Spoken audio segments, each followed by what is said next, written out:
Hi guys, मैं हूं ज्योतिष्मान। आज हम इजराइल और पैलेस्टीन के बारे में थोड़ा बातचीत करेंगे। रिसेंटली हमास जो एक आतंकवादी संगठन है उसके द्वारा इजराइल पे बमबारी किया गया है और अब तक के 700 से ज़्यादा लोग मारे जा चुके हैं। दुनिया में सबसे कम आबादी वाला अगर कोई धर्म है तो वो है यहूदी धर्म, जिसको हम ज्यूस के नाम से भी जानते हैं।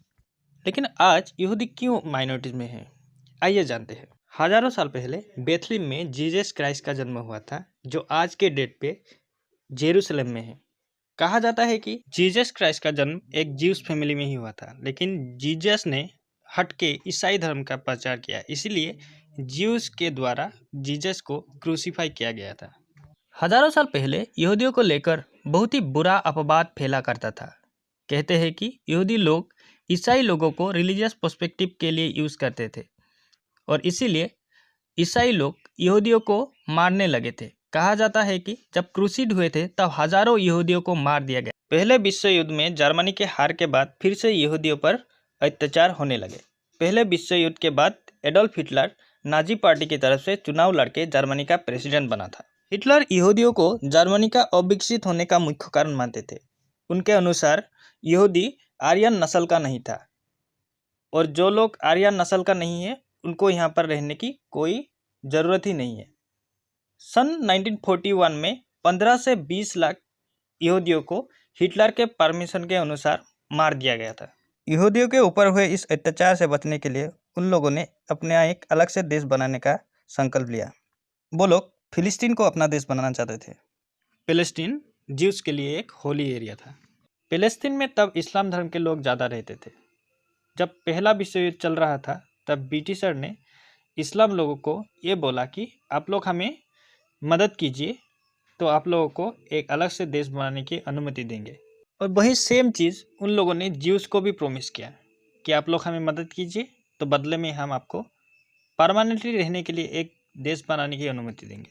लेकिन जब पहला विश्व युद्ध खत्म हुआ तब इस्लाम और यहूदी दोनों ने अपने देश की मांग करने लगे और तभी ब्रिटिशर ने पैलेस्टीन को अपने कब्जे में लिया। लेकिन जब ब्रिटिशर गए, यूएन को मजबूरन पैलेस्टीन के लिए एक पार्टीशन प्लान बनाना पड़ा। यूएन के अनुसार 45% एरिया अरब स्टेट को दे दिया गया और 55% एरिया ज्यूस लोगों के लिए छोड़ दिया गया। लेकिन जेरूसलम एक ऐसा शहर था जो ईसाई, इस्लाम और ज्यूस के लिए बहुत ही ज़्यादा इम्पोर्टेंट था, इसलिए जेरूसलम को यूएन के अंडर ही रखा गया। ज्यूस लोगों ने इस बात को सपोर्ट करते हुए उनका देश का नाम इजराइल रखा, लेकिन अरब स्टेट इस बात को नहीं मानते थे।